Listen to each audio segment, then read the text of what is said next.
আমার ইংরেজিটা না অতটা ভালো নয়।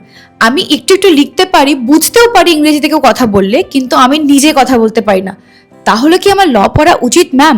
এই প্রশ্নটা আমি সব সময় স্টুডেন্টদের মধ্যে থাকি। ইংলিশের ভূত মাথায় চাপিয়ে স্টুডেন্টদের মধ্যে একটা সেলফ ডাউট তৈরি হয়েছে যে ইংরেজিতে একটু পিছিয়ে থাকলে ল হয়তো পড়া যায় না।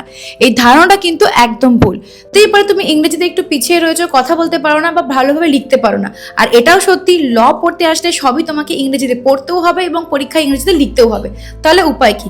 তাহলে উপায় একটাই, যদি তুমি সিরিয়াস হও, যদি তুমি মনে করো যে ল তুমি পড়তেই চাও, তাহলে আজ থেকে ফোকাস করো ইংলিশের ওপরে। ফোকাস করা মানে কিন্তু স্পোকেন ইংলিশ ক্লাস জয়েন করা নয়, তোমাকে ইংরেজি গ্রামারের টপ টু বটম জানতে হবে এবং কোথা থেকে শুরু করবে, কোথায় শেষ করবে এটাও জানতে হবে। ইউটিউবে প্রচুর ফ্রি রিসোর্সেস রয়েছে যেখান থেকে তুমি ইংরেজি শিখতে পারো। যদি তুমি বুঝতে পারছো না কোথা থেকে শিখবে, কিভাবে শিখবে, তাহলে আমাকে কমেন্ট করে জানাও তুমি ইংরেজি শিখতে চাও, কিন্তু ল তুমি পড়তেই পারো, ইংরেজিতে কোনোভাবেই ল পড়াতে বাধা হতে পারে না। এছাড়াও ইন্ডিয়ান লিগাল স্টাডিজে এন্ট্রান্সের যে প্রিপারেশনের ক্লাস করানো হচ্ছে, সেখানে গ্রামার খুবই যত্ন সহকারে শেখানো হয়, যেটা তোমার স্পোকেন ইংলিশেও কিন্তু ম্যাসিভ হেল্প করবে। তাই তুমি চাইলে আমাদের কোর্সে জয়েন করতে পারো। জয়েন করার জন্য তোমায় কন্ট্যাক্ট করতে হবে এই নাম্বারে। বাকি কমেন্টে জানাও তোমার ইংলিশের সিচুয়েশন কিরকম।